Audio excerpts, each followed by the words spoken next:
नमो विष्णुपादाय कृष्णप्रेष्ठाय भूतले श्रीमते भक्तिवेदान्त स्वामिनिति नामिने।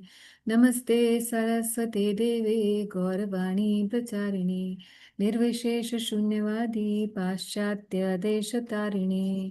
जय श्री कृष्ण चैतन्य प्रभु नित्यानंद श्री अद्वैत गदाधर शिवासादि गौरभक्तवृंद।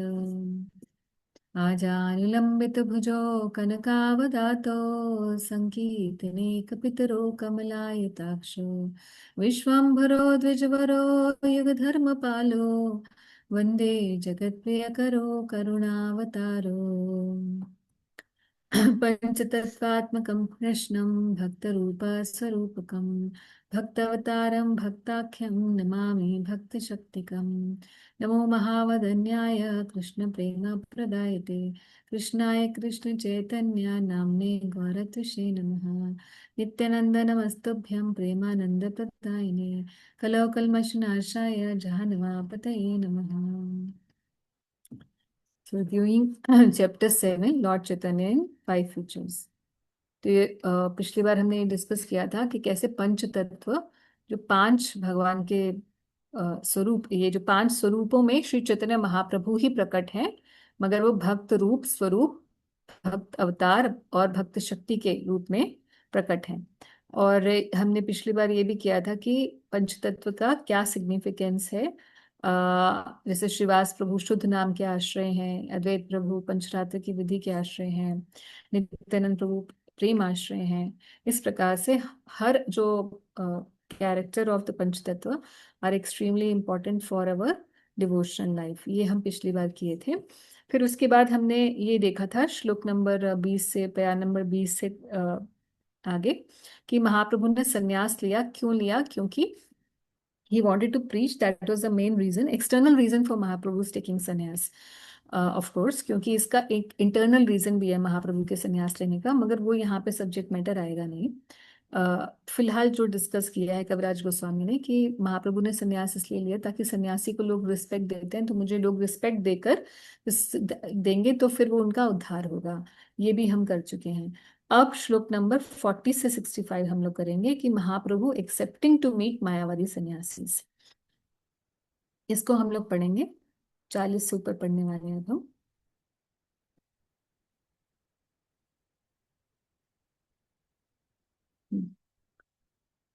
ओके। तो हमें ये ध्यान रखना है सबसे पहले कि जब महाप्रभु ने संन्यास लिया तो उसके बाद संन्यास लेने के बाद कुछ समय तो महाप्रभु रुके जगन्नाथपुरी में, और उसके बाद फिर उन्होंने इच्छा प्रकट की कि अकेले वो जाएंगे टूर पे, है ना, मथुरा या वृंदावन ब्रज मंडल के दर्शन के लिए जाना चाहते थे। मगर उससे पहले जो है वो वाराणसी है। तो आप देखेंगे कि चैतन्य चरितामृत में ना एक सीक्वेंस में ऐसे नहीं लेट डाउन होगा कई बार कि अब जैसे ये इवेंट जो है वाराणसी का पहले ही आ गया है कि महाप्रभु संन्यास लेकर जा चुके हैं और मायावादी सन्यासियों को कन्वर्ट कर रहे हैं। मगर इसके अगले एक दो चैप्टर्स के बाद जो है आप देखेंगे कि महाप्रभु की बाल्य लीला शुरू हो जाएगी। तो आपको लगेगा अरे ये तो संन्यास ही शुरू हो गया था, आ गई। तो सीक्वेंस ना आपको ब्रेक दिखेगा। ओके। सो इसको आप ध्यान रखिएगा कि कई बार ऐसे जो है ऊपर नीचे चलेगा, तो ऐसे एग्जैक्टली सेम उस स्टोरी फॉर्मेट में नहीं चलेगा। Okay, this you have to keep in mind.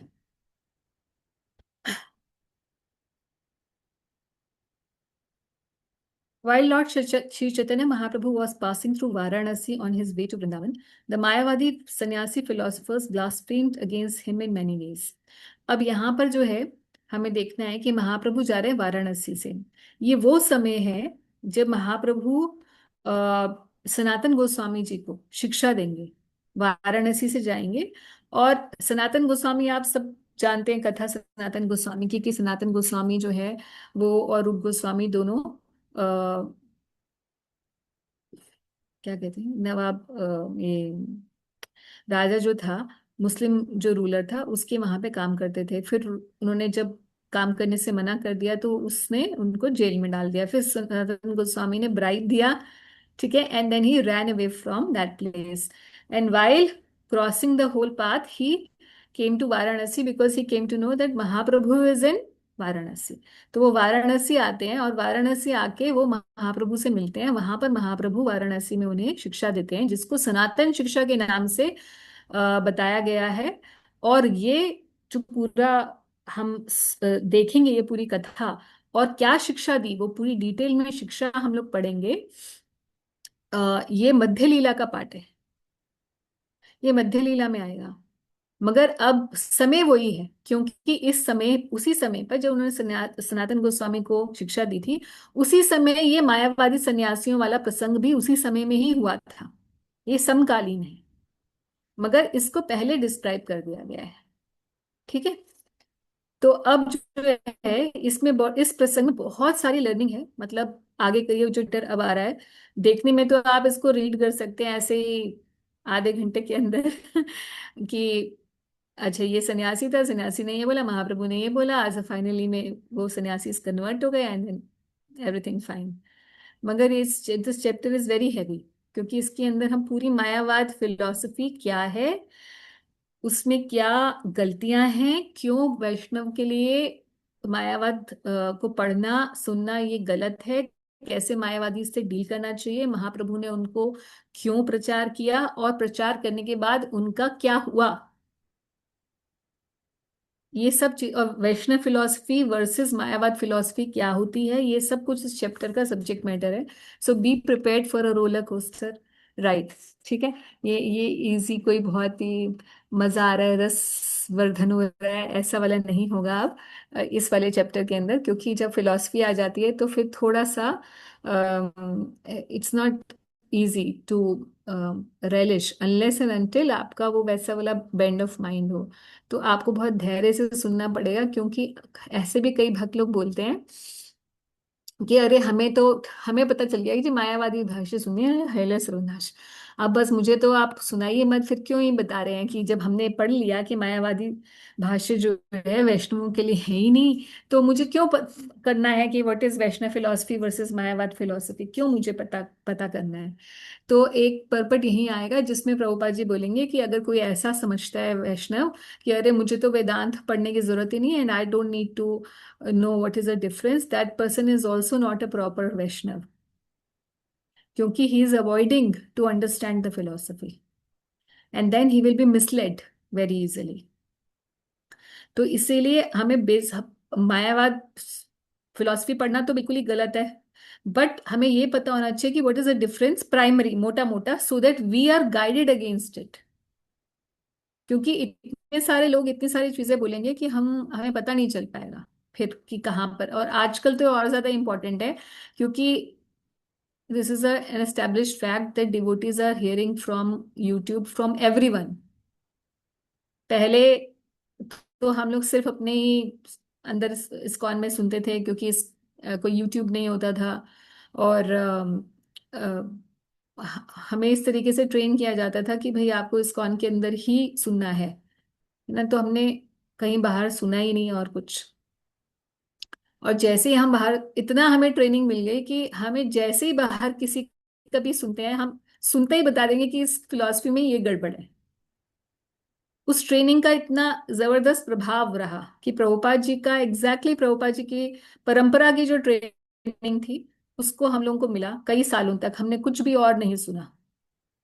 तो अब ऐसी उस ट्रेनिंग का मैजिक कह लीजिए, प्रभुपाद जी की जो ये किताबों का मैजिक ये है कि आप पढ़ते रहेंगे और कुछ भी और नहीं करेंगे, आपको बिल्कुल आपका विजन वैसे ही क्लियर हो जाएगा जैसे प्रभुपाद जी का है. उसी लाइन में आप सोचने लग जाएंगे, आपका thought process so much so that the moment some wrong philosophy will enter in your ear, आप झट बता देंगे जी इसमें तो ये गड़बड़ है. मगर अब जो है डिवोटीज ऐसे नहीं है. अब ऐसे नहीं है. अब डिवोटीज यूट्यूब पे जिसके प्रति श्रद्धा हो जाती है, चाहे वो हमारे संप्रदाय का हो या नहीं हो, चेक करने की लोगों को आवश्यकता फील नहीं होती. और अगर बाहर सुनते भी हैं तो उनकी फिलॉसफी और अपने में भेद नहीं कर पाते. फिर वो सब कुछ, एवरीथिंग इज जस्ट जब क्या कहते हैं, मम्बल जम्बल बन जाता है.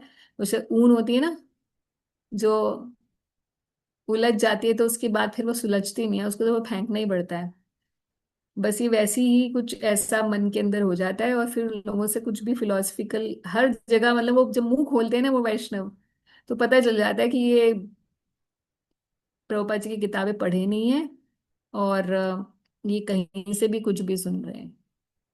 तो इसीलिए please be very very cautious, क्योंकि बहुत सारे लोग अब प्रचार में आ गए हैं। पहले तो इस्कॉन का ही सबसे ज्यादा प्रचार होता था जब तक सोशल मीडिया नहीं था। अभी सोशल मीडिया के आने के बाद everybody is preaching, Mayavadis are also preaching, Nirankarvadis are also preaching. आप ऐसे ही नॉर्मल यूट्यूब पे डालेंगे टिप्स ऑन मेडिटेशन, तो मेडिटेशन के टिप्स क्या निकल के आएंगे, कुछ भी नहीं। सोचिए, एकदम आपका विचार शून्य हो जाना चाहिए। आप कोई योगा क्लास ज्वाइन कर लीजिए, तो उसमें क्या सिखाते हैं लास्ट में मेडिटेशन में, कि बस सांसों पे ध्यान दीजिए, विचार खत्म हो जाने चाहिए, यही मेडिटेशन है। मगर विचार खत्म हो जाने, विचार शून्यता की मेडिटेशन निरंकारवादी मेडिटेशन है, ये साकारवादी मेडिटेशन ही नहीं है। तो ये आपको इतनी इतनी, मतलब आप इतने एनकाउंटर करेंगे फिलोसफिकल डेविएशंस, अगर आपने ठीक से पढ़ा होगा और सुना होगा तो। नहीं तो फिर आप you you'll be lost on your path. So इसीलिए अब जब आप प्रभुपाद जी की किताब पढ़ें तो फिलॉसफी पे बहुत ध्यान दीजिएगा। मुझे पता है लोगों का मन करता है कि भाई महाप्रभु की हम लीलाएं सुने बस, क्योंकि चैतन्य चरितामृत का मतलब तो चरित्र का ही अमृत पान करना है हमने, लीलाओं का अमृत पान करना है। मगर फिलॉसफी इज दी कोर। अगर लीलाओं पे ध्यान देना होता तो प्रभुपाद जी शायद चैतन्य चरितामृत को चूज ना करके चैतन्य भागवत को चूज करते, क्योंकि Chaitanya Bhagavat is more leela oriented book rather than Chaitanya Charitamrita. Chaitanya Charitamritam is a very heavy philosophical book.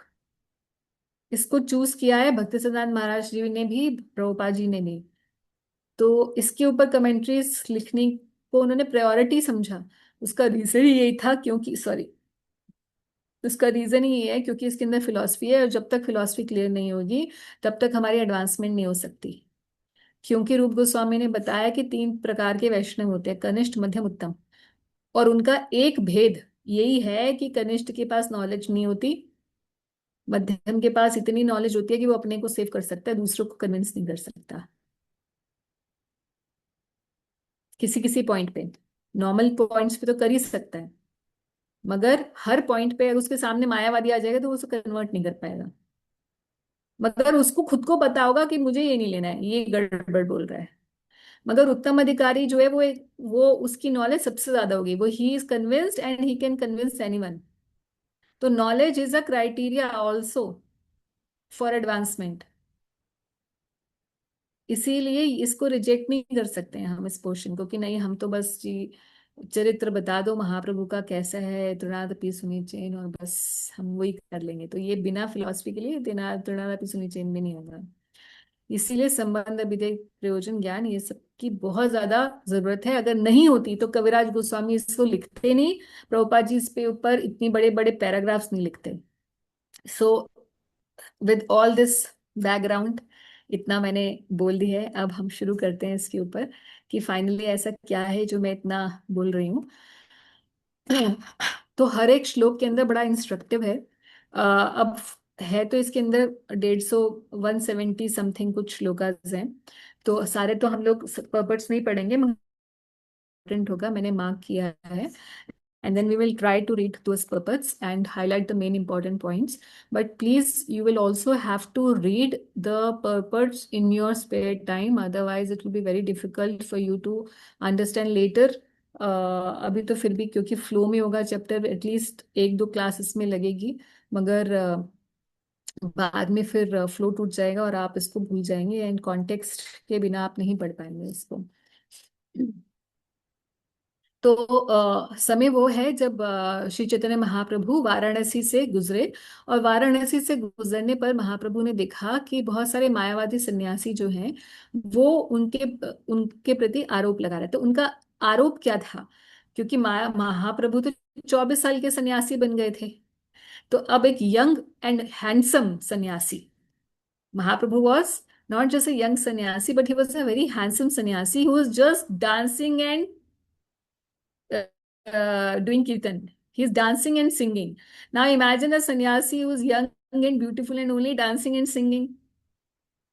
Even now, आज के संदर्भ में भी हम देखें तो हमको भी लगेगा अरे ऐसे क्या, मतलब ये तो कुछ, सन्यासी तो बड़ा ग्रेव होना चाहिए ना, बिल्कुल एकदम ऐसे चुप होना चाहिए, शांत मूर्ति होना चाहिए, ऐसे हम सोचते हैं, नॉर्मली भी सोचते हैं। तो मायावादी अब ये जो है, ये तो क्या बोल रहे हैं कि उनका ब्लास्फेमी क्या था। The blasphemous said, although sannyasi he does not take interest in the study of Vedanta. भाई सन्यासी होने के बाद वेदांत नहीं पढ़ता, और उसकी बजाय क्या कर रहा है, नृत्य गायन कर रहा है। और ये तो पहला, कि वेदांत नहीं पढ़ता। दूसरा, दिस चित हे भगवान, वो ऐसे बोलने से इज एन इलिटरेट सन्यासी, ठीक है, ऐसा आरोप कर रहे हैं। ठीक है, and therefore he does not know his real function. तो दूसरा आरोप क्या है कि इलिटरेट है, इसको आता ही नहीं होगा कुछ। जबकि महाप्रभु क्या है, महाप्रभु तो पूरे नवद्वीप के शिरोमणि माने जाते थे सभी। हम जानते हैं कि जब केशव कश्मीरी आए थे डिबेट के लिए, तो सारे लोगों ने किसको आगे कर दिया था, निमाई से जाके डिबेट करो, राइट। सो क्या बोल रहे हैं कि he is an illiterate, probably he is illiterate, अनपढ़ होगा इसीलिए तो उसको वेदांत वेदांत पढ़ना नहीं आता। Guided only by his sentiments. तो कई लोग ये भी बोलते हैं कि भाई जो भक्त लोग होते हैं ये सेंटिमेंटलिज्म रखते हैं। जो एक्चुअल में जो शास्त्र, सॉरी, जो एक्चुअल में शास्त्र पढ़ने वाले लोग होते हैं, जो एक्चुअल में भक्त होते हैं, वो तो ज्ञानी होते हैं। जो वेदांत पढ़ते हैं, वेदांत जो नहीं पढ़ता, जो वेदों को नहीं पढ़ता, वो तो सिर्फ भक्ति योग को अगर आप नॉर्मल टाइप करेंगे ना विकिपीडिया, तो विकिपीडिया आप जानते हैं नॉर्मली कि Wikipedia is a what do you call, it's a biased website. Normally it is known that it is run by Muslim people. सो आप कुछ भी अगर इंडियन या फिलोसफिकल या हिंदू चीजों के संदर्भ में जब आप डालेंगे, तो रॉन्ग वर्ड्स यूज किए होते हैं उसमें। तो अगर आप भक्ति भक्ति पथ डालेंगे ना, तो आप उसमें आएगा कि this is a path of sentimentalist people who want to, जो कीर्तन करते हैं, नाचते हैं, गाते हैं, ऐसे परिभाषाएं आएंगी विकिपीडिया पे। तो इसीलिए अब आज भी जो है मतलब लोग इस टाइप की आजुल बातें करते हैं। So guided only by his sentiments he wanders about in the company of other sentimentalist. तो ये उनकी ब्लास्फेमी थी कि जी ये पढ़ता लिखता कुछ है नहीं सन्यासी, और ये सन्यासी इलिटरेट लगता है, और बस ये नाचता गाता रहता है। ही इज नॉट, मतलब कुछ तो गड़बड़ है इस सन्यासी के अंदर। Hearing this, all this blasphemy, Lord Chaitanya Mahaprabhu merely smiled to himself, rejecting all these accusations and did not talk with the Mayavadis. मैंने यहाँ मार्क कर रखा है कि प्रभुपाद जी का पर्पट पढ़ना है चैप्टर श्लोक नंबर 41 का, तो उसको हम लोग पढ़ते हैं, because what Prabhupada has to say is most important.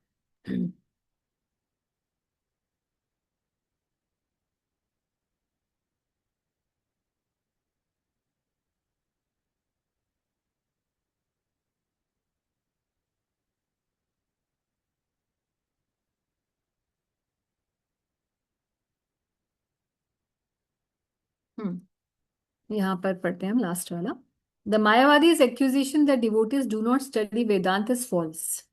Generally मायावादी जो होते हैं, मैं आपको इसका आगे भी प्रभुपाद जी बताएंगे पर्पस में, उसको मैं थोड़ा सा एलाबोरेट कर देती हूँ। कि जो मायावादी होते हैं ये तभी संन्यास जो है, ये बोलते हैं कि अगर हम संन्यास ले लेंगे, ये सबसे पहली बात तो ये है कि अगर आप ब्राह्मण कुल से नहीं हैं तो आपको एक्सेप्ट ही नहीं करेंगे अपने इसमें, कि आप ब्राह्मण कुल से नहीं हैं तो आप हमारे संग में नहीं आ सकते। दूसरी बात, हर कोई नारायण है, और उसके लिए ये जानने के लिए सन्यास अनिवार्य है। तो सबसे पहले इनके लिए कंडीशन क्या है कि आपको सन्यासी बनना पड़ेगा। सन्यासी बन गए आप, तो उसके बाद फिर ये बोलेंगे कि अब आप केवल क्या पढ़ेंगे, शंकराचार्य जी का मायावाद भाष्य ही वेदांत का, ये इनका एक और इम्पॉर्टेंट क्राइटेरिया है कि शंकराचार्य जी द्वारा दिया गया वेदांत का जो भाष्य है, जिसको शारीरक भाष्य कहते हैं, वो ही सर्वोपरि है, और वही वेदों की असली व्याख्या है। अब ये वेदांत क्या होता है, इसको वेदांत सूत्र जानते हैं आप, क्या होता है? कौन बताएगा वेदांत सूत्र क्या होता है? माता जी, वेदों को, क्योंकि बहुत बड़े हैं, उनको हाँ जी, कंसाइज फॉर्म में डालने के लिए छोटे छोटे सूत्रों में डाला गया है, ताकि संक्षेप में ही पूरा ज्ञान मिल जाए। उस करेक्ट। उसको क्या कहते हैं? वेदांत सूत्र कहते हैं। तो सूत्रों में जैसे वन वन लाइनर है, सिर्फ they are just one liners, जैसे अधातु ब्रह्म जिज्ञासा, ये एक सूत्र है। और उसी सूत्र की पूरी फिर बहुत सारे शास्त्रों में व्याख्या की जा सकती है। तो अब जब ये सूत्र लिख दिए गए, वेदांत सूत्र, तो उसके ऊपर भी कमेंट्री की जरूरत पड़ी कि अब इसका इलाबोरेशन भी तो हो। तो उन सूत्रों की जो व्याख्या है, जो शंकराचार्य जी द्वारा दी गई है, उसको शारीरिक भाष्य कहते हैं। तो वैष्णवों के लिए सबसे पहला जो वेदांत सूत्र पे व्याख्या है वो कौन सी है? क्योंकि हम तो शंकराचार्य की नहीं पढ़ते, हम गोविंद वेदांत। भाष्य। गोविंद भाष्य मत। गोविंद भाष्य इज गौड़िया, बिल्कुल सही बोल रहे हैं आप। गौड़िया वैष्णवों की जो कमेंट्री है वेदांत सूत्र पे, वो गोविंद भाष्य है, हमारे गोविंद भाष्य है। मगर इन जनरल वेद व्यास जी ने जो कमेंट्री लिखी वो कौन सी है? श्रीमद् भागवतम माता श्रीमद् जी। भागवतम। Yes. तो वेदांत सूत्र लिखने के बाद उसी के ऊपर कमेंट्री लिखी श्रीमद् भागवतम। तो जो नेचुरल, जो ऑथर ने ही खुद ही कमेंट्री लिखी है, the author of Vedanta Sutra is Vyasadev, and he himself has written a commentary on his own work called Shrimad Bhagavatam. इसीलिए हम श्रीमद् भागवत को सबसे प्राइमरी वेदांत सूत्र का भाष्य मानते हैं। और फिर चारों संप्रदायों की, हम चारों वैष्णव संप्रदायों की अपने अपने भी अलग से भाष्य भी हैं। तो मायावादी जो हैं वो ये कहते हैं कि हाँ, इनका ये मेन क्राइटेरिया है कि हर किसी को वेदांत पढ़ना चाहिए, और वेदांत शारीरिक भाष्य के हिसाब से ही पढ़ना चाहिए, ये इनका मेन पॉइंट ऑफ व्यू रहता है। अब प्रभुपाद जी कह रहे हैं, the Mayavadis accusation that devotees do not study Vedanta is false. The Mayavadis do not know that chanting, dancing, and preaching the principles of Bhagavatam is called Bhagavad Dharma, are the same as studying Vedanta. Since they think that reading Vedanta philosophy is the only function of sannyasi, they do not find Mahaprabhu engaged in such direct study, they criticize the Lord. Sripad Shankaracharya has given a special stress to the study of Vedanta philosophy. He says, a sannyasi accepting the renounced order very strictly and wearing nothing more than a lion cloth should always enjoy the philosophical statements in Vedanta Sutra. Such a person in the renounced order is to be considered very fortunate. The Mayavadis in Varanasi blaspheme Lord Chaitanya because his behavior did not follow these principles. Lord Chaitanya, however, bestowed his mercy upon these Mayavadi sannyasis and delivered them by the means of Vedanta discourses with Prakash Saraswati and Sarvabhauma Bhattacharya. तो जब हम पढ़ेंगे सार्वभौम भट्टाचार्य, और अभी तो खैर हम पढ़ रहे हैं कि महाप्रभु जब ये प्रकाशानंद सरस्वती जी वाला जो एपिसोड है, एज वेल एज बाद में जो सार्वभौम भट्टाचार्य जी वाला आएगा मध्य लीला के बाद, तो उन दोनों में ही हम ये वाला दर्शन, उसमें क्या फिलोसफिकल पॉइंट्स है, मायावाद में क्या दिक्कत है, ये सब हम पढ़ेंगे। तो उनका एक्यूजेशन उनके पर्सपेक्टिव से करेक्ट था, क्योंकि उनके लिए तो सिर्फ वेदांत को पढ़ना ही सन्यासी का धर्म होना चाहिए। मगर हम जानते हैं कि सन्यासी का धर्म वेदांत को पढ़ने किससे, अभी मैं अगर पढ़ लूं भगवत गीता और उसके बाद मैं जप ना करूं और मैं बस सिर्फ पढ़ती ही चली जाऊं, तो उसमें लिखा है जी, भगवान कह रहे हैं कि मुझसे अपनी चेतना जोड़िए, मुझ में मन आसक्त करिए, मेरा नाम जप करिए, और बस मैं यही पढ़ती रहूं, मेरा नाम जप करो, मेरा नाम जप करो, मेरा नाम जप करो। भगवत गीता में ये लिखा है, रोज मैं पढ़ रही हूँ, मगर मैं नाम जप ही नहीं कर रही हूँ। तो फिर I am just reading the book, I am not utilizing the teachings of the book, right? So Mayavadi sannyasis, they keep reading the bhashya of Vedanta, but they do not follow what the crux of Vedanta is. The crux of Vedanta is now then you take an action, not just keep reading. Take an action. And what is that action that we take? Hearing, chanting, remembering, doing deity worship, everything, all जो भागवत धर्म हम करते हैं। सो महाप्रभु कैसे react किए? Hearing this blasphemy, Lord Mahaprabhu, Sri Chaitanya Mahaprabhu merely smiled to himself, rejecting all his accusations and did not talk with the Mayavadis. So यहाँ पर एक वैष्णव की कैसे, वैष्णव सदाचार क्या कहता है कि अगर हमारी तरफ कोई एक्यूज करता है हमें फॉर कुछ भी बोलता है हमें, कोई भी निंदा करता है हमारी, तो हमें उसको इग्नोर कर देना चाहिए। We should simply reject these कि हाँ ठीक है, बोलने दो जो बोल रहे हैं। तो महाप्रभु ने ऐसे उसके ऊपर ध्यान नहीं दिया, उसको विचारणीय विषय नहीं बनाना चाहिए। और ना ही उनसे जाके डिफेंड करना चाहिए कि भाई तू ऐसे क्यों बोल रहा है, चल मैं तेरे से, मैं तुझे बताता हूँ क्या मेरी निंदा तूने क्यों की। तूने मुझे ये बोला बट मैं ऐसा नहीं हूँ वैसा नहीं हूँ, मैं प्रूव नहीं करूंगा अपने आप को। तो महाप्रभु ने जाके अपने आप को प्रूव नहीं किया। बाद में प्रूव क्यों किया वो बाद में हम देखेंगे। तो फिलहाल महाप्रभु ने अपने आप को प्रूव नहीं किया। Accepting the position of a devotee, he is teaching to a devotee how he should respond to those who criticise them, thus neglecting the blasphemy of the Varanasi Mayavadis. Lord Chaitanya Mahaprabhu proceeded to Mathura and after visiting Mathura he returned to meet the situation. तो अब महाप्रभु ने सोचा कि भाई, मन में तो महाप्रभु सोच रहे थे कि ये मायावादी इसको अगर मैं अपने लिए तो मैं शांत नहीं करवाना चाहता, क्योंकि भक्त को तो कोई फर्क नहीं पड़ता मेरी निंदा हो रही है स्तुति हो रही है, कोई फर्क नहीं पड़ रहा। क्योंकि भगवत गीता में भगवान कह रहे हैं कि निंदा और स्तुति में सम रहना चाहिए भक्त को, तभी वो स्थित प्रज्ञ होता है, दूसरे अध्याय में। तो नॉर्मल भक्त की तो कहना गया तो महाप्रभु है जो आदर्श स्थापित कर रहे हैं भक्ति का, मगर फिर भी महाप्रभु को उन मायावादियों को भी के ऊपर भी कृपा करनी है, तो जब तक उनको जाके सेटिस्फाई नहीं करेंगे तो उनके ऊपर कृपा भी नहीं होगी। तो उन पर कृपा करने के लिए बाद में महाप्रभु जाएंगे उनसे मिलने के लिए, मगर फिलहाल के लिए महाप्रभु नहीं जा रहे। This time Lord Chaitanya stayed at the house of Chandrashekhar. तो महाप्रभु अपने एक भक्त चंद्रशेखर के घर पे रहे, जो शूद्र या कायस्थ परिवार से थे। As a matter of principle, Lord Chaitanya regularly accepted his food at the house of तपन मिश्र। तो ये तपन मिश्र जी कौन है? आपने नाम सुना होगा तपन मिश्र जी का। जहां जहां अब भक्तों के नाम आएंगे तो हम थोड़ा था अपने दिमाग में डालते जाएंगे कि ये भक्त कौन है, तो उससे हमारा एक माइंड के अंदर चार्ट क्रिएट हो जाएगा कि भाई ये भक्त कौन है महाप्रभु की लीला में। एंड बाद में पता चले कि चैतन्य चेतावनी पढ़ लिया, अगर आपसे हमसे कोई पूछेंगे चंद्रशेखर प्रभु कौन थे, गदाधर प्रभु कौन थे, जगदानंद प्रभु कौन थे, पता नहीं, जो चैतन्य चेतावनी पढ़ ली हमने। ऐसे नहीं होना चाहिए। ठीक है, तो तपन मिश्र जो है, ये कोई जानता है कौन है तपन मिश्र?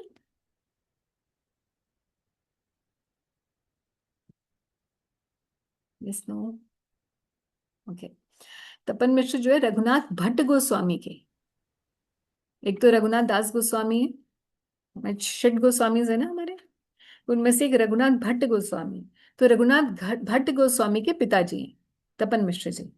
ठीक, तो रघुनाथ भट्ट गोस्वामी के पिताजी तपन मिश्र हैं जो वाराणसी में रहते थे।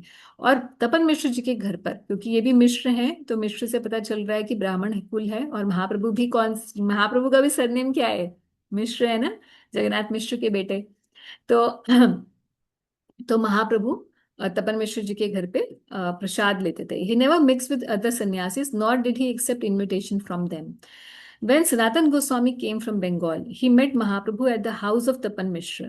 तो जब महाप्रभु आते हैं, जब सनातन गोस्वामी आएंगे, बाद में हम मध्य लीला में पढ़ेंगे, तो वो आकर एक मुस्लिम क्या कहते हैं उनको, मुसलमानों में इनके साधु को क्या कहते हैं? उनके फकीर, फकीर फकीर। तो फकीर का वेश बनाकर बैठे होते हैं बाहर तपन मिश्र जी के घर के। और महाप्रभु बोलते हैं जाके बाहर देखो कोई सन्यासी, कोई कोई भक्त आए, कोई वैष्णव आए। तो तपन मिश्र बाहर निकल के बोलते थे महाप्रभु कोई भी नहीं आया है, तो बोलते नहीं नहीं, एक वो बैठा होगा फकीर के वेश में, उसको लेके आओ, वो बहुत बड़े वैष्णव हैं। तो फिर तपन मिश्र लेने आएंगे सनातन गोस्वामी को। तो ये तब बाद में हम लोग लीला पढ़ेंगे। अभी यहाँ बता रहे हैं कि where Lord Chaitanya remained continuously for 2 months to teach him devotional service. 2 महीने तक महाप्रभु ने जो शिक्षाएं सनातन गोस्वामी को दी, ये अब हम बाद में मध्य लीला में पढ़ेंगे, मगर ये प्रसंग उसी समकाल का है, ये बात हमें अभी फिलहाल के लिए देखनी है। On the basis of scriptures like Shrimad Bhagavatam which reveal this confidential directions Shri Chaitanya Mahaprabhu instructed Sanatan Goswami regarding all the regular activities of a devotee. तो यहाँ पर तीन ट्रिनिटी का कॉन्सेप्ट है जो प्रभुपाद जी पोपट में बता रहे हैं, उसको हम लोग पढ़ेंगे। 48। तो कॉन्सेप्ट ये है बेसिकली कि जैसे आप साधु, गुरु और शास्त्र, ये तीन प्रमाण भक्त के जीवन में होते हैं। जो गुरु बताता है और जो साधु बताते हैं और जो शास्त्र बताते हैं, तीनों चीजें सेम होनी चाहिए। यानी कि गुरु से जो इंस्ट्रक्शन मिले वो शास्त्र से प्रमाणित होनी चाहिए। शास्त्र जो बोल रहे हैं वही गुरु बोलेगा, और जो गुरु बोलेंगे और शास्त्र बोलेंगे बाकी साधु जन भी वही बोल रहे होंगे। तो तीन तरीके से हम चेक एंड बैलेंस सिस्टम रखते हैं। देखिए कई धर्मों में क्या होता है, जैसे हम देखें कि केवल किताब को ही सब कुछ समझा जाता है ना। तो हम देख रहे हैं कि कितना केओस हो रखा है पूरे वर्ल्ड ओवर में, किताब को ही सब कुछ समझ लिया कुरान में। हाँ, ये जो कुरान में लिखा है जी बस सब कुछ वही है, राइट। अब भले उनके खुद के जो है बहुत सारे मुस्लिम स्कॉलर्स बोलते हैं कि these things are not applicable today, मगर नो बडी इज लिसनिंग। हमारे यहाँ पे क्या है, साधु, गुरु और शास्त्र। पहला प्रमाण शास्त्र है, शास्त्र के अनुसार ही साधु बोलेगा, साधु के अनुसार ही, मतलब ये तीनों का चेक बैलेंस है। तो अगर किसी ने जो भी स्टेटमेंट है स्क्रिप्चर्स की, that can be checked from others as well. दस मैं लास्ट का पढ़ रही हूँ सीधा। Neither a sadhu nor a bona fide spiritual master says anything that is beyond the scope of the sanction of the revealed scriptures. Thus, the statements of the revealed scripture correspond to those of a bona fide spiritual master and saintly person. One must therefore act with reference to these three important sources of understanding. तो Trinity का concept है जो वैष्णव philosophy में चलता है। अब for example, इसका एक एग्जाम्पल देती हूँ जो आपको समझ में आएगा। फॉर एग्जाम्पल, पद्म पुराण के अंदर लिखा है कि राधा कुंड वो स्थान है जो भगवान श्री कृष्ण को राधा रानी के जैसे ही प्रिय है, ठीक है। और जो भी राधा कुंड में स्नान करता है उसे उसी प्रेम की प्राप्ति होती है जैसा कि श्री कृष्ण का राधा रानी के प्रति है या राधा रानी का कृष्ण के प्रति है। ऐसा ये श्लोक आपने कहाँ पढ़ा हुआ है?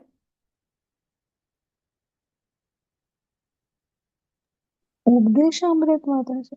उपदेशामृत में रूप गोस्वामी इसको उद्धृत कर रहे हैं इस श्लोक को, मगर ये श्लोक प्राइमरीली कहाँ से है? पद्म पुराण से है। उपदेशामृत नाम के ग्रंथ में रूप गोस्वामी इसको उद्धृत करते हैं। तो रूप गोस्वामी बोल रहे हैं कि जी हर किसी को स्नान करना चाहिए राधा कुंड में, राइट। ठीक है। प्रभुपाद जी अपनी कमेंट्री भी वहां पे दे रहे हैं कि everybody should take bath in Radha Kund, commentary दे रहे हैं ना प्रभुपाद जी। उसके बाद आज अगर आप किसी इस्कॉन में अब आप पूछिए किसी से कि can we take bath in Radha Kund, तो आंसर क्या होगा?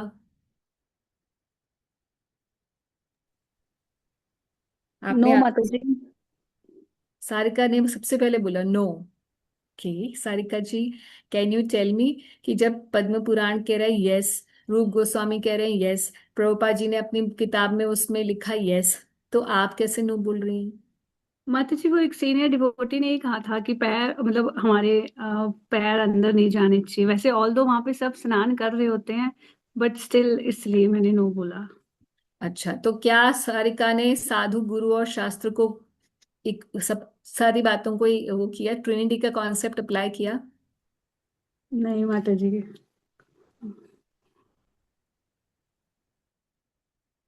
ठीक है। चैतन्य महाप्रभु नहीं गए थे ना माता जी राधा कुंड में, से कोई तो मुझे बोला था माता। महाप्रभु तो गए थे, महाप्रभु ने ही तो बोला था, पैडी फील्ड्स थे वहां पे, दो बन गए थे, किसानों ने देखा कि महाप्रभु ने बोला कहाँ राधा कुंड, श्याम कुंड कहाँ है? तो वो उसको काला गोरा या उसे कुछ गौरी श्याम करके कुंड बना दिए थे in the paddy fields. You remember this? Then Mahaprabhu ने बोला कि नहीं, ये श्याम कुंड राधा कुंड है। जब महाप्रभु हाँ, करेक्ट ब्रज करेक्ट, मंदिर में डिस्कवर जाते थे, कीजिए। राइट। महाप्रभु ने ही तो ढूंढा था।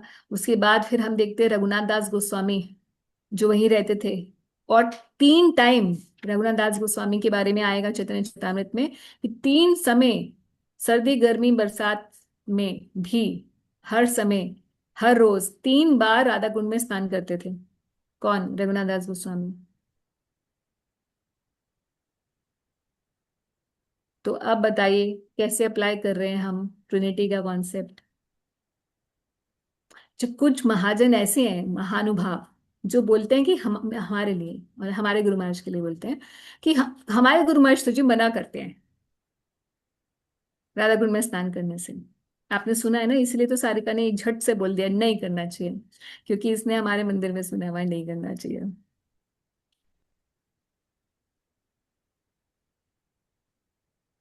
तो जब कोई आपको मंदिर में बोला कि भाई नहीं करना चाहिए, तो हमें तो क्वेश्चन आना चाहिए था कि जी ऐसे कैसे आप बोल रहे हो, रूप गोस्वामी तो कह रहे हैं करना चाहिए, पद्म पुराण कह रहा है करना चाहिए, प्रभुपाद जी वहां कमेंट्री में लिख रहे हैं करना चाहिए, और आप कौन हो जी जो बोल रहे हो कि नहीं करना चाहिए? नहीं माता नहीं, जी हमारे मैंने गुरु जब तक महाराज, वो कमेंट्री नहीं पढ़ी थी ना, अब पढ़ी है हमारे तो गुरु अब महाराज नहीं करते हैं। ये आंसर आएगा, यही आंसर आएगा ना। हमारे गुरु महाराज नहीं करते इसलिए हमें नहीं करना चाहिए। अच्छा जी, आपके गुरु महाराज क्यों नहीं करते फिर? ये मोस्टली हमारे ही गुरु महाराज के डिसाइपल्स बैठे हैं इसीलिए मैं डिस्कस कर रही हूँ। Hello, anybody respond? Hare Krishna माता जी। हाँ जी सर। माता जी कुछ ऐसा सुना था कि एक्चुअली प्रभुपाद जी के टाइम पे कुछ जो डिवोटीज थे वो बहुत ही एंजॉय कर रहे थे, मतलब राधा कुंड में स्नान करके वो एज ए स्विमिंग की तरह उसको ले रहे थे। तो फिर उस टाइम प्रभुपाद जी ने कहा था कि इट्स ए होली प्लेस और इट्स ए होली मतलब रिवर है, तो जो रिवर कुंड है तो यहाँ पे इसको हम एंजॉय नहीं कर सकते, इसको जस्ट जो हम लोग कर रहे हैं। तो उसके बाद से फिर क्योंकि प्रभुपाद जी ने ऐसा बोला था, तो फिर अपने जो गुरु महाराज है उन्होंने फिर इस पे कहा था कि हमें इसको एज ए मतलब बहुत वो लेना चाहिए, और ऐसे इसमें स्नान करने के लिए फिर थोड़ा सा उन्होंने रेस्ट्रिक्शन लगाया था कि क्योंकि हम दासत्व भाव में हैं तो हमें ये राधा रानी को एक तरीके से वो जो राधा कुंड है वो राधा रानी ही है स्वयं, हम्म। तो उनको फिर हमें इस तरीके से नहीं करना चाहिए स्नान करके, ऐसा कुछ था। ठीक है, तो आप करते हैं माता जी? नहीं माता जी, मैं जब भी जाती हूँ तो मैं बस आचमन लेती हूँ और अपनी जो हरि नाम की माला है उसको स्नान कराती हूँ और आचमन लेके और थोड़ा सा जल अपने ऊपर डाल लेती हूँ। ओके। सो मगर उपदेशामृत में तो प्रभुपाद जी लिख रहे हैं, दोज हु, एंड रूप गोस्वामी लिख रहे हैं, those who take bath in Radha Kund are the most fortunate people in this entire creation, entire universe. इस बात के ऊपर आपने विचार नहीं किया कभी? माता जी मैंने आपकी क्लास में, उपदेशामृत क्लास में, बहुत 12-13 साल पहले सुना था नहीं करना। तो माता जी इसमें एक पॉइंट ये भी। और माता जी अभी रिसेंटली मैंने एक भक्ति आश्रम महाराज एक दिन क्लास करे थे, तो भक्ति आश्रम महाराज बोल रहे थे कि बहुत टाइम पहले की बात है, प्रबोधानंद महाराज और वो दोनों थे जब यंग थे। तो हम्म। प्रबोधानंद महाराज एक दिन जाके अलग से महाराज से थोड़ा बच के राधा कुंड में स्नान करने चले गए। हम्म। और फिर महाराज ने भक्ति आश्रम महाराज को पूछा हम्म। कि वो कहाँ है महाराज के लिए। तो हम्म। बोले वो नहर, वो स्नान कर रहे हैं। हम्म। तो वो चुपके से ही गए थे क्योंकि महाराज नहीं करते थे। और आपको लेकिन वैष्णव आश्रम महाराज खुद करते हैं? फिर वही मतलब उन्होंने क्लैरिफाई तो नहीं किया, बट उन्होंने बोला कि इसलिए हम नहीं करते। नहीं, एक्चुअली मैं बताती हूँ आपको, है ना, अभी अब ध्यान इसमें, ये ट्रिनिटी के कॉन्सेप्ट में मैं इसीलिए इसलिए लेके आई आपको ये, क्योंकि ये बड़ा पर्टिनेंट सा क्वेश्चन है। इसमें दोनों चीजें एप्लीकेशन आपको क्लियर हो जाएगी कि कैसे करना पर है। अन्यत्र गुरु महाराज लोग करते हैं माता जी ना, मतलब और हाँ, इसको अपनी, इस्कॉन में हाँ दोनों यूज जीबीसी चलते में हैं। मतलब जो है, हाँ। बिल्कुल। देखिए प्रभुपाद जी, पहली बात, अगर प्रभुपाद जी अपने डिसाइपल्स को लेकर आए वहां पे स्नान कराने के लिए, तो इसका मतलब करना ही चाहिए, नहीं तो प्रभुपाद जी लेके नहीं आते। Point number 1। ठीक। दूसरी बात, जब प्रभुपाद जी ने देखा कि उनके डिसाइपल्स अभी रेडी नहीं है, उसको, उसकी सेक्रेड जो इम्पोर्टेंस है उसको वो ऑनर नहीं कर पा रहे, तो प्रभुपाद जी ने बोला कि ऐसे मत करो, नहीं करना है तुम लोगों को। इस तरीके से we have to not deal. Prabhupada ji ने नहीं बोला कि हमें स्नान ही नहीं करना। प्रभुपाद जी ने बोला कि we should not treat it like a swimming pool. ठीक है, क्योंकि राधा रानी ये राधा कुंड राधा रानी से अभिन्न है, और हमें इसको अपने पैरों से राधा कुंड राधा रानी से अभिन्न है, ऐसा प्रभुपाद जी ने बोला। ये बात बिल्कुल सही है कि गुरु महाराज उस समय वहां थे और गुरु महाराज ने ये चीज सुनी।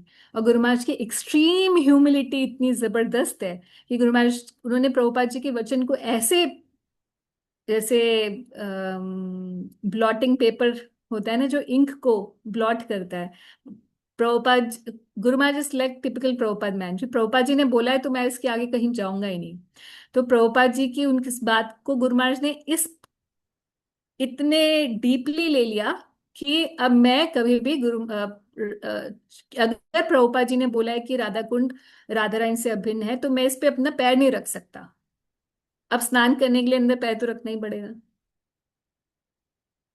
मैंने पर्सनली गुरु महाराज से ये क्वेश्चन पूछा था कि Guru Maharaj, can we take, मैंने ये क्वेश्चन मैंने किसी और तरीके से फ्रेम किया था क्वेश्चन, क्योंकि उस समय तो हम बहुत छोटे थे ना, तो हम लोग डरते भी थे, शुरू शुरू की बात है ना। तो अब मैंने ऐसे पूछा कि महाराज, फलान भक्त ने कहा है कि आप मना करते हैं स्नान करने से राधा कुंड में। तो गुरु महाराज ने बोला, Amrita, I have never ever told, really Guru Maharaj ने मुझे ये बोला कि मैंने आज तक किसी को मना नहीं किया। और ये बात बिल्कुल, आप देखिए, ट्रिनिटी के कॉन्सेप्ट पे बिल्कुल खरी बैठ रही है। क्यों मना नहीं कर सकते गुरु महाराज? हालांकि हमारे गुरु मना भी कर सकते हैं, he has the power to say no, but Maharaj ने बोला कि मैंने आज तक किसी को मना नहीं किया। क्यों? क्योंकि शास्त्र बोल रहा है करना चाहिए, रूप गोस्वामी कह रहे करना चाहिए, प्रभुपाद जी अपने भक्तों को लेके गए कराने के लिए, तो गुरु महाराज कैसे कुछ और बोल सकते हैं?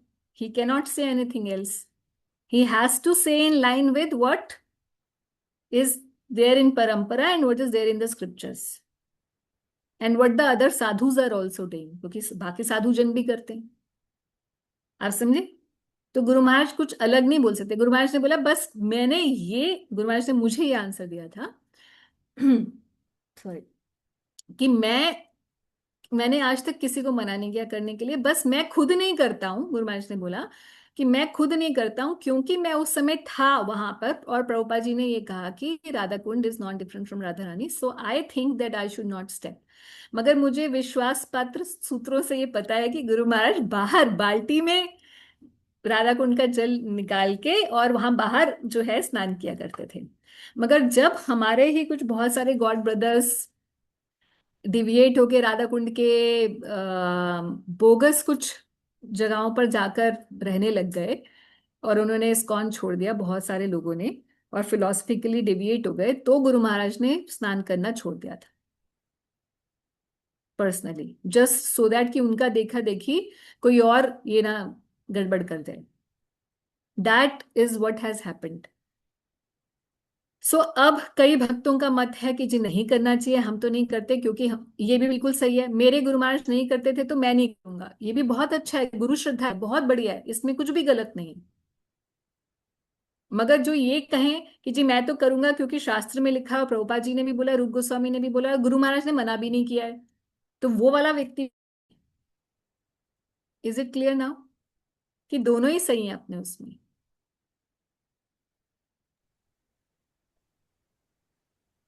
अब इंद्रजीत प्रभु जी का एक अच्छा सा क्वेश्चन आने लगा है। नहीं माता जी, मेरे को क्लियर हो गया। आपने एक्चुअली ना ये पहले भी एक्सप्लेन किया था, तो अगर आप मेरे से पूछते हैं कि आपने स्नान किया नहीं किया, तो मैं बोलता हाँ मैंने किया हुआ मैंने भी किया है। है। And we should do, but we should do very respectfully. We should do in a way जैसे करना चाहिए। अगर आपको जाकर वो स्विमिंग पूल वाली फीलिंग आई तो बिल्कुल भी नहीं करना चाहिए। अगर आप प्रॉपर कॉन्शियसनेस में हो तब करना चाहिए। आप जाइए, आप परिक्रमा लगाइए, आप प्रेयर्स करिए, आप जो भी आपकी आरती पूजा अगर आप करना चाहते हैं वो करिए। उसके बाद फिर आप गुरु का स्मरण करते हुए एज अ सर्विस आप डिप लीजिए। आप 3 बार के बाद बाहर आ जाइए। आप अंदर ही बैठे मत रहिए कि बड़ी गर्मी आ रहा है, अच्छा लग रहा है पानी। अगर ऐसी फीलिंग हो रही है तो फिर आपने गड़बड़ कर दी। So it's like playing with fire, either you can use it or you can get burned। ये है। तो एनीवेज कॉन्सेप्ट था ट्रिनिटी का। तो गुरु साधु शास्त्र की सबकी बात एक ही चलनी चाहिए। वी शुड, ये चेक एंड बैलेंस का सिस्टम चलना चाहिए। ठीक है, आगे चलते हैं। While Lord Chaitanya Mahaprabhu was instructed Sanatan Goswami, both Chandrasekhar and Tapan Mishra became very unhappy. Therefore, they submitted an appeal unto the lotus feet of the Lord. अब हो क्या रहा है कि 2 महीने तक सनातन गोस्वामी तो शिक्षा दे रहे हैं, उधर मायावादी सन्यासी रोज रोज क्या है, क्रिटिसिज्म भेज रहे हैं। ठीक है, तो अब यहाँ तपन मिश्र जी और चंद्रशेखर जो महाप्रभु के भक्त हैं, वो बड़ा वो हो गए कि अरे भाई हम क्या करें, अब हमें रोज सुनना पड़ता है महाप्रभु के अगेंस्ट, अब हम क्या करें। How long can we tolerate the blasphemy by your critics against your conduct. We should give up our lives rather than hear such blasphemy. तो चंद्रशेखर और तपन मिश्र जी ने क्या बोला, हमें अपने प्राण त्याग देने चाहिए, क्योंकि हमें रोज आपकी निंदा सुननी पड़ती है। तो यहाँ पे प्रभुपाद पर्पट लिख रहे हैं वैष्णव निंदा के ऊपर, आप पढ़िएगा, मैं बहुत लंबा हो जाएगा, मैं एक्सप्लेन कर देती हूँ। तो हम जानते हैं कि वैष्णव निंदा अगर की जाती है, कोई कर रहा होता है, तो 3 तरीके से उसको काउंटर किया जाता है। क्या क्या तरीके होते हैं वैष्णव निंदा अगर आप सुने तो क्या क्या करना चाहिए? माता जी, एक तो उनको मतलब उनकी बात को काटना चाहिए शास्त्रों के आधार पे, और दूसरा अम, अपनी मतलब अगर नहीं कर सकते हैं तो वहां से चले जाना चाहिए, या फिर अपना शरीर त्याग देना चाहिए। हाँ, अच्छा बताया माता जी ने। सबसे पहले तो अगर आप ब्राह्मणिकल हैं, अगर आप में नॉलेज है, तो उसको काउंटर कर देना चाहिए कि तू ऐसे कैसे बोल रहा है, इसमें ऐसा नहीं, ऐसे होना चाहिए, ये तेरी बात गलत है। तो लॉजिकली एंड शास्त्रिकली उसको कट कर देना चाहिए। अगर आप क्षत्रिय हैं तो उस निंदक की जबान काट देनी चाहिए। और आप इन दोनों में से कुछ नहीं कर सकते तो आपको, अगर आप शूद्र हैं तो आपको या तो वहां से चले जाना चाहिए, या फिर आपको शरीर त्याग देना चाहिए। तो ये यहाँ पर क्यों भाई शरीर त्याग देना चाहिए, इतना बड़ा मतलब ये शरीर ही त्याग दो, इतना क्या हो गया वैष्णव निंदा सुनने पर? हम तो रोज वैष्णव निंदा सुनते हैं, कौन सी बड़ी बात हो गई है ना। तो यहाँ पे ऐसा है कि वैष्णव निंदा सुनने से इतना ज्यादा हमारा स्पिरिचुअल लॉस हो सकता है, जितना हमारे शरीर का लॉस हो जाए तो बड़ी बात नहीं है, ये शास्त्र कहता है। और चौथे स्कंद में हम देखेंगे कि जब माता सती अपना देह त्याग करती हैं, जिसको आज तक आपने शायद देखा होगा, उसको लोग ग्लोरीफाई करते हैं कि मात की देवी ने अपने पति का की निंदा नहीं सह पाई, तो इन्होंने अपने शरीर का त्याग कर दिया, पतिव्रता शिरोमणि है। ये एक एस्पेक्ट है, ठीक है। मगर वहां पे प्रभुपाद जी बताते हैं कि इसका जो Vaishnava understanding of this whole pastime है, सती माता का जो देह त्याग था, वो इसलिए क्योंकि वैष्णव की निंदा सुन ली थी उन्होंने, और वो भी कोई ऐसे वैसे वैष्णव की नहीं, सबसे बड़े वैष्णव की निंदा सुनी उन्होंने, इसीलिए उन्होंने देह त्याग किया। जहां प्रभुपाद जी कमेंट्री करेंगे ना इस पे, सती माता का देह त्याग पे 4th कैंटो में हम देखेंगे, तो आप प्रभुपाद जी सिर्फ इसी पॉइंट को लेके आएंगे, वो पतिव्रता वाला जो सेकेंडरी कॉन्सेप्ट है उसको नहीं प्रभुपाद हाईलाइट करेंगे। सो अब महाप्रभु जो है क्रिटिसाइज कर रहे हैं इनको, महाप्रभु को, तो इसलिए तपन मिश्र और चंद्रशेखर जो है कह रहे हैं कि हमें तो अपना देह त्याग कर देना चाहिए, we can not tolerate this. While अब महाप्रभु ने देखा कि भाई अब ये मेरे भक्त तो बेचारे इतने परेशान हो रहे हैं, तो महाप्रभु ने ही ऐसा किया कि एक ब्राह्मण था, उसको, वो ब्राह्मण सभी सन्यासियों को न्योता देने आया, जैसे ब्राह्मण लोग अपने घर में भोज के लिए बुलाते हैं, तो उस वाराणसी के सारे सन्यासियों को उसने भोज के लिए बुलाया। तो महाप्रभु के भी पास आया कि आप भी हमारे यहाँ पे भोज के लिए आइए। My dear Lord, I have invited all the sannyasis of Banaras to come to my home, my desires will be fulfilled if you accept my invitation. और कहते हैं कि जी मैं जानता हूँ आप सन्यास बाकी सन्यासियों से मिलते मिलते नहीं है, मगर फिर भी मेरी ये रिक्वेस्ट है, तो प्लीज आप आइए। So Lord Chaitanya Mahaprabhu smiled and accepted the invitation of Brahmin. He made this gesture to show his mercy to the Mayavadi sannyasis. तो अब पहले तो वो करते नहीं थे, क्यों मायावादियों के संग में जाके भोजन पाना, तो ये तो भक्त के लिए सही नहीं है, क्योंकि महाप्रभु तो आचार्य है, महाप्रभु तो करके दिखाते हैं हर चीज।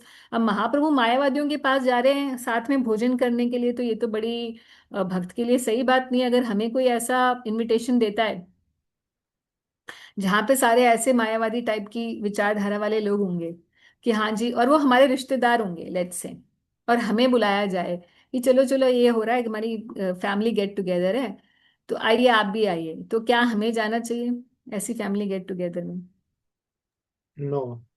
नहीं जाना चाहिए ना, क्योंकि वहां पर जाकर सबसे पहले क्या होगा, कहीं ना कहीं हमारा मुंह खुल जाएगा, और फिर उन लोगों की अगर वो कॉन्वर्सेशन हुई तो उसके बाद फिर वो again they will, we will be the reason to prompt them to speak entire against the Lord. हम उनका प्रचार तो क्या कर पाएंगे हम, एक तो हम खुद ही जा रहे हैं गलत जगह पर, गलत संग के लिए। दूसरी बात है कि अगर हमने उनका गलत संग नहीं लिया तो भी हमारी वजह से हो सकता है वो भगवान के बारे में कुछ गलत बोले।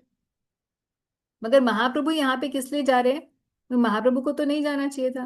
तो महाप्रभु ने पहले जो नहीं गए इतने समय तक, 2 ढाई महीने तक नहीं गए, उसका रीजन यही था कि Mahaprabhu wanted to show that a devotee should not go and talk to such people and avoid the Mayavadis. A Vaishnava should completely avoid the Mayavadis. But now Mahaprabhu is going because now he is acting like Ishwar to show his compassion on the Mayavadis, and that is the reason why Mahaprabhu is going. अब तो पहली बात तो ये है कि चाहे कोई सन्यासी मायावादी भी क्यों ना हो, अभी हम मायावाद के बारे में बहुत कुछ सुनने वाले हैं, गड़बड़, कि उनमें क्या गड़बड़ है, मगर इसका मतलब ये नहीं है कि हमें उनका एक्सटर्नली आदर नहीं करना चाहिए। कोई भी सन्यासी क्यों ना हो, चाहे वो मायावादी सन्यासी हो, चाहे वो कैसा भी सन्यासी, अगर उसने सन्यास वेश हमने किसी का देखा तो हमने उसको प्रणाम करना है, मगर उससे संग नहीं करना है। तो महाप्रभु की हर एक जो एक्टिविटी है उससे हमें वैष्णव को कैसा होना चाहिए ये हम देखेंगे आचरण। तो as soon as Mahaprabhu saw, he immediately offered obeisance and then he went to wash his feet। तो चरण धोने के लिए महाप्रभु अपने गए, और जहां चरण धोए वहीं पर बैठ गए अपवित्र स्थान में। After sitting on the ground, Mahaprabhu चरण धोने वाले स्थान में, अपवित्र स्थान में बैठकर महाप्रभु ने क्या किया, उनको पता है कि किसको क्या चीज चाहिए, किससे कौन अट्रैक्ट होता है। तो ये लोग प्रकाश से, नाम ही प्रकाशानंद सरस्वती था, है ना, प्रकाश में ही आनंद लेने वाले, तो ब्रह्म के प्रकाश में ही आनंद लेने वाला व्यक्ति। तो महाप्रभु तो स्वयं ब्रह्म ही है ना, स्वयं भगवान ही है। तो महाप्रभु की अंग कांति ही तो ब्रह्म है, क्योंकि श्री कृष्ण की अंग कांति ब्रह्म है, महाप्रभु स्वयं श्री कृष्ण है। तो महाप्रभु ने अपना ऐश्वर्य प्रकट किया। बैठे कहाँ है? अपवित्र स्थान पे, जहां पे सब लोग आकर चरण धो रहे हैं, और बिल्कुल अपनी एफिल्जेंस ऐसी जो है दिखाई, कैसी? As brilliant as illumination of millions of suns. ऐसा प्रकाश निकलने लगा महाप्रभु का तेजोमय। When the sannyasis saw that brilliant illumination in the body of Mahaprabhu, their minds were attracted and they all immediately gave up their sitting place and stood in respect। देखते ही उन लोगों की तो हालत खराब हो गई कि ये कौन है भाई, इतना प्रकाश जिसके वपु से निकल रहा है, कोई नॉर्मल सन्यासी नहीं हो सकता। तो खड़े हो गए अपने स्थान से, और वहां पर जो उनके लीडर थे प्रकाशानंद सरस्वती जी, वो आए, उन्होंने महाप्रभु को बहुत रिस्पेक्ट किया और बोला कि अरे अरे, आप वहां अपवित्र स्थान पे क्यों बैठे हैं, आप यहाँ पर आकर हमारे साथ बैठिए। Why do you sit in such an unclean place? तो महाप्रभु ने बोला, महाप्रभु बड़े हम्बल डिवोटी, हाउ त्रिनादपि सुनिचेन करके दिखा रहे महाप्रभु। I belong to a lower order of sannyasis, therefore I do not deserve to sit with you। महाप्रभु कह रहे हैं कि मेरे को तो बैठने का अधिकार नहीं है आपके साथ, क्योंकि मैं एक छोटे उसका सन्यासी हूँ। तो यहाँ पर प्रभुपाद जी का पॉपुट आप पढ़िएगा। प्रभुपाद जी बता रहे हैं कि जो शंकर संप्रदाय है जिसमें महाप्रभु ने सन्यास लिया, सॉरी, शंकराचार्य जी के संप्रदाय में, तो वहां पे भी ग्रेडेशंस है कि जो सबसे जो टॉप क्लास सन्यासीज होते हैं उनके उनके टाइटल के पीछे आनंद होता है या तीर्थ होता है, ऐसा नाम लिखा होता है। और जो ये उसी में ही एक और कैटेगरी होती है भारतीय संप्रदाय, जिनको थोड़ा सा कम लेवल का माना जाता है। तो केशव भारती जी, जिनसे महाप्रभु ने संन्यास लिया था, तो इसीलिए कह रहे हैं कि आप मैं तो आपके, कहाँ आप ना कहाँ मैं, है ना। महाप्रभु ऐसे अपना विनम्र भाव दिखा रहे हैं। Prakashanand Saraswati, however, caught Sri Chaitanya Mahaprabhu personally by hand and seated him with great respect in the midst of the assembly. तो प्रकाशानंद सरस्वती जी ने देखा कि इतना प्रकाश निकले, कोई साधारण व्यक्ति नहीं हो सकता, ये तो स्वयं नारायण ही है। He said, प्रकाशानंद जी क्या कहते हैं अब, श्लोक नंबर 67 से 60 तक प्रकाशानंद जी उनसे प्रश्न पूछेंगे। तो जो हमने देखा था कि उनके एक्यूजिशंस थे मायावादी की, वो अब यह स्ट्रेट उनसे सामने पूछेंगे कि भाई आप ऐसे क्यों संकीर्तन करते हो, आप क्यों नहीं हमारे साथ वेदांत आके पढ़ते। I understand that your name is Sri Krishna Chaitanya and you are a disciple of Keshav Bharati and therefore you are glorious.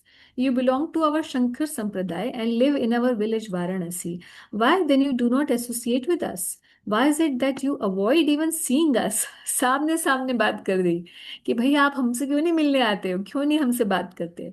You are a sannyasi. Why then you do not? Why do you indulge in chanting and dancing? ना, ये तो आप ठीक नहीं कर रहे हो। क्योंकि मेडिटेशन, ध्यान करना और वेदों का वेदांत का अध्ययन करना, यही सन्यासी का धर्म होता है। ये छोड़कर आप नृत्य और गायन कर रहे हो, ये क्या मतलब बात है। और उसके बाद हम तो सोचते थे कि भाई ये तुम तो ऐसे ही कोई लूज टाइप के सन्यासी होंगे, मगर you look as brilliant as if you are Narayan himself. आज हमने देखा कि आपके तो तेजोमय वपु, आपका जो साक्षात नारायण आप। फिर आप हमें बताइए कि आप what why you have this behaviour of low class people. ऐसा लो बिहेवियर, मगर तुम्हारा तेजोमय, तुम्हारा वपु है, ये तो हमें समझ नहीं आ रहा। साक्षात नारायण जैसी आपकी आभा है, मगर आपका जो क्रियाकलाप हैं आपके, वो तो बिल्कुल ही अनोखे हैं। तो ये कैसे आप हमें समझाइए, हम तो बिल्कुल समझ नहीं आ रहा कि आपका कैरेक्टर क्या है। तो प्रभुपाद जी यहाँ पर श्रील प्रभुपाद जी के पर्पट को 67 जो है उससे हम लोग पढ़ेंगे। Krishna has a way of bewildering people.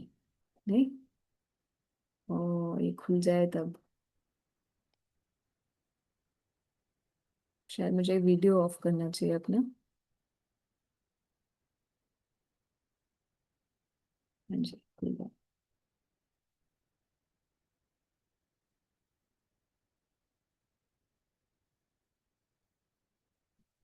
हाँ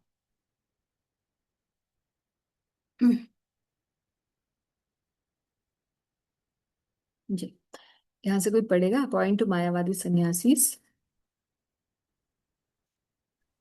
मैं फिर पढ़ूंगा भी तो शेयर नहीं हुआ है। शेयर नहीं हुआ है? नहीं, मतलब शेयर प्रीवियस स्क्रीन। हाँ, अभी तो पुराना स्क्रीन ही आ रहा है। रियली? एक सेकंड, अभी है क्या?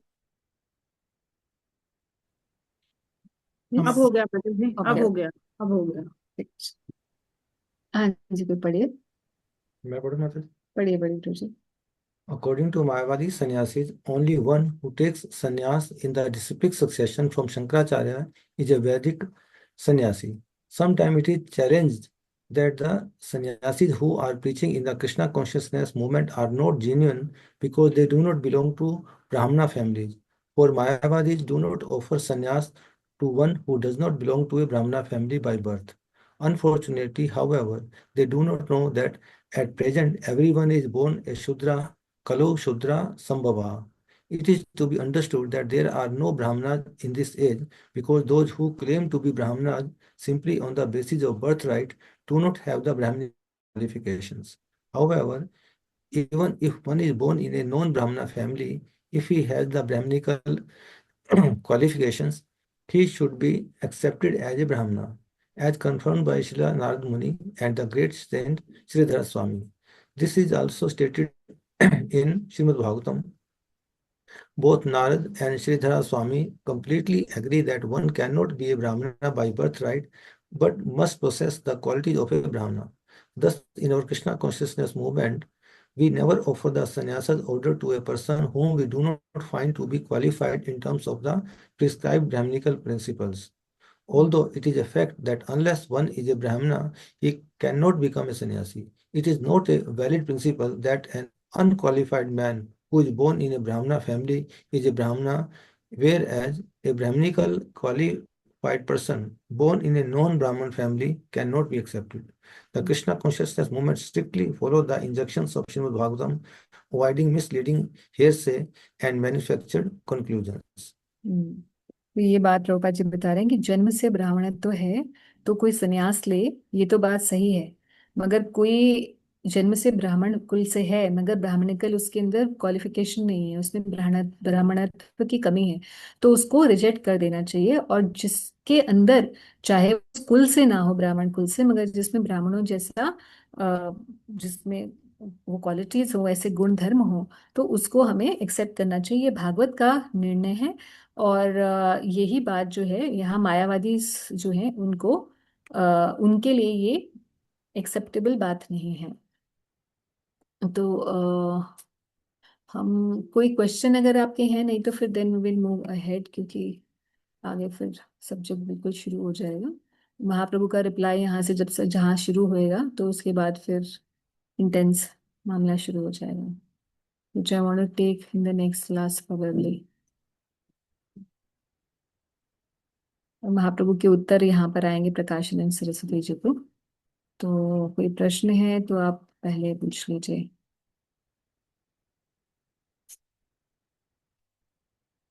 अच्छा, लेट मी ऑल्सो क्लैरिफाई।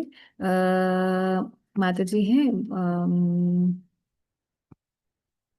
माता जी ने बोला था कि माता जी आपकी क्लास में, निर्मला माता जी ने, कि मैंने आपकी क्लास में 10-12 साल पहले सुना था कि हमें राधा कुंड में स्नान नहीं करना चाहिए।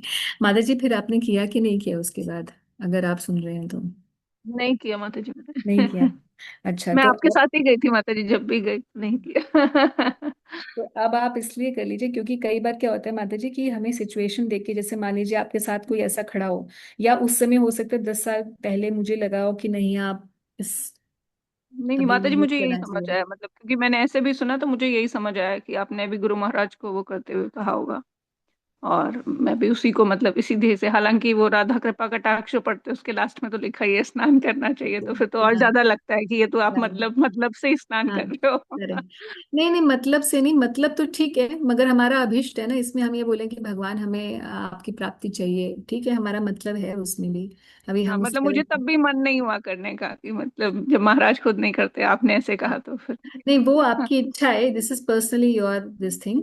अगर जैसे मैं आपको बताती हूँ कि कई बार ना हम एक ग्रुप में होते हैं तो हमें अलग निर्णय लेना पड़ता है। अगर मान लो उस ग्रुप में बिल्कुल नए भी भक्त हैं और पुराने भी भक्त हैं, जो पुराने हैं उनको तो पता होता है, और जो नए होते हैं उनमें हमें देखना पड़ता है कि अगर हम सबको हाँ बोल देंगे तो फिर हम अनाधिकारी को भी हाँ बोल देंगे तो हमको ही अपराध लगेगा।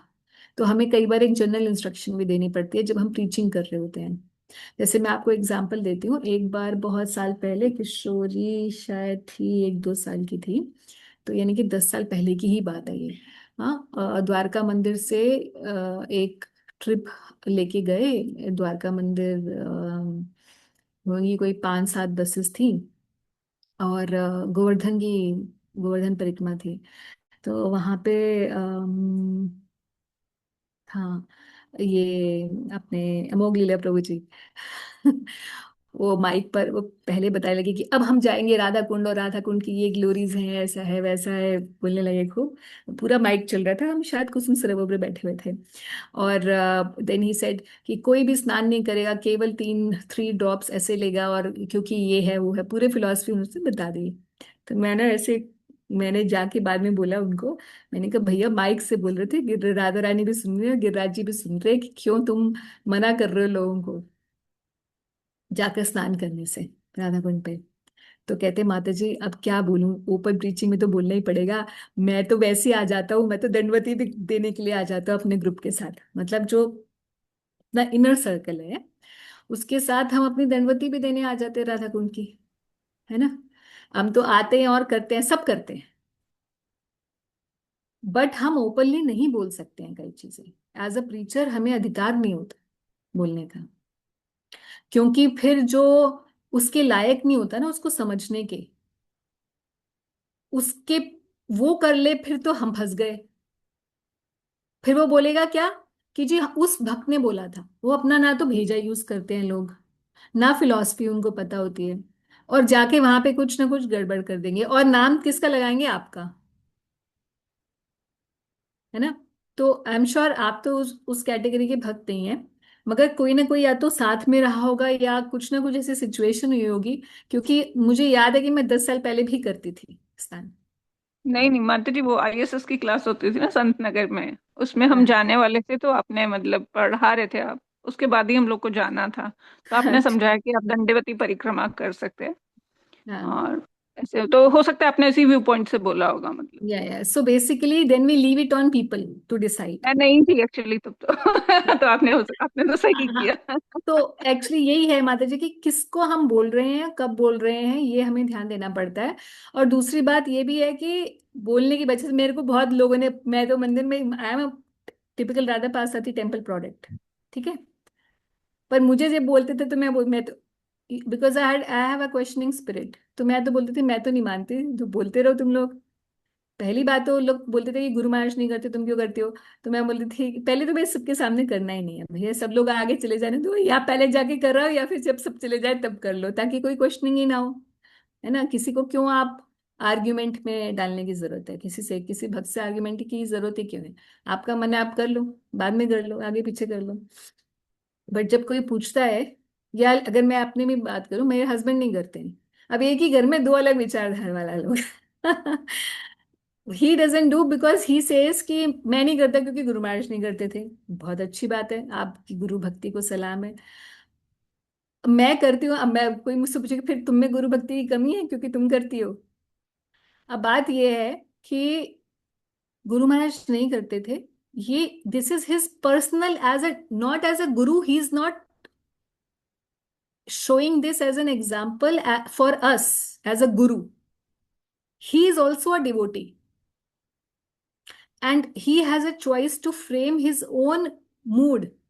Similarly, as a devotee, I have my choice to follow my particular mood, you know, and all moods are respected equally. That does not lowers a person's guru bhakti. अगर प्रिंसिपली हम गुरु ने बोल कोई वचन दिया है, आज्ञा दी और उसका हम उल्लंघन कर दें, तो यहाँ पे गड़बड़ हो जाएगी, फिर हमारे शिष्यत्व पे प्रश्न चिन्ह है। मगर गुरु की आज्ञा भी नहीं है ऐसी, ना ही गुरु ने कोई एक जनरल आज्ञा दे रखी है सभी डिसाइपल्स को, ऐसी वो भी नहीं है।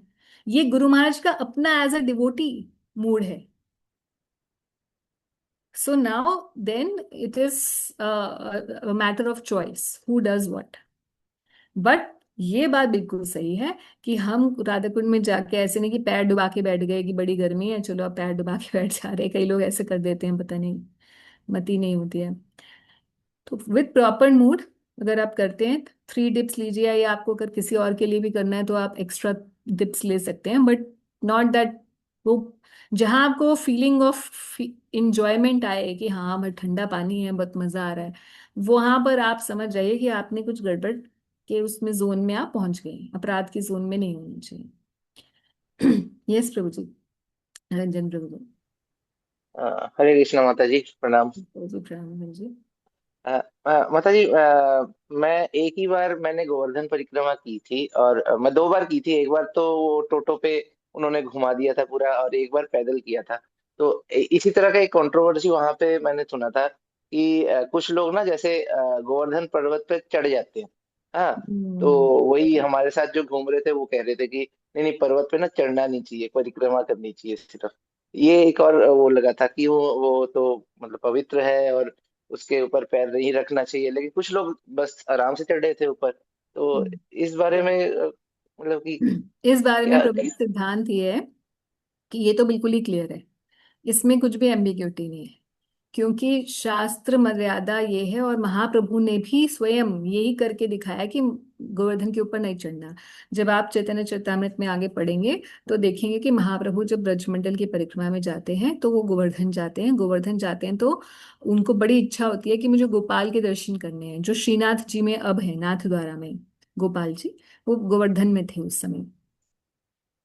अच्छा तो वो चाहते थे उनके दर्शन करने, क्योंकि माधवेंद्रपुरी जी के डीटी हैं सेवित, उन्होंने तो निकाले थे, है ना। हम्म।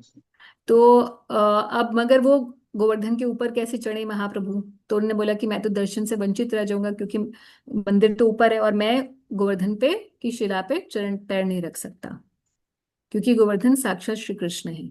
ये महाप्रभु के वचन है। इसीलिए सभी गौड़िया में से कोई भी, ये मतलब ये तो सिद्धांतिक हो गया अब गौड़ियों के लिए कि कोई भी गौड़िया ऊपर चढ़ नहीं रख सकता, अपने पैर नहीं रख सकता। अच्छा माता जी। इसमें इसमें कोई सेकंड ओपिनियन नहीं है।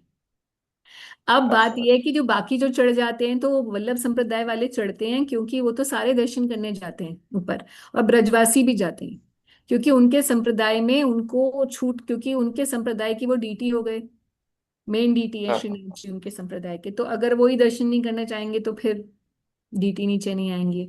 तो उनके आचार्यों ने उनको ये सम्मति दी। और ब्रजवासी तो डेफिनेटली चढ़ सकते हैं, ब्रजवासियों के लिए ब्रज में कोई रूल्स नहीं है।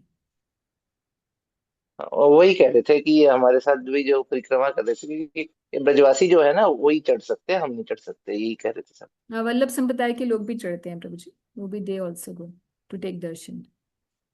अच्छा अच्छा अच्छा। ठीक है, तो इसमें ठीक है। तो हाँ मतलब ये this is a very clear cut case. ठीक है। ठीक। ठीक है माता जी। चलिए, तो आगे महाप्रभु का जो रिप्लाई है प्रकाशानंद सरस्वती जी को, वो हम लोग अगले क्लास में देखते हैं। ठीक है। एंड अगली क्लास का मतलब क्या है, which dates going to be, sorry, 4th को होगी। 4th is actually one day after Mahaprabhu's appearance. No, 4th we are celebrating, on 3rd we are celebrating Mahaprabhu's appearance day, right? Gaur Purnima. Yes. 4 yes को माता जी। Holi third होगी।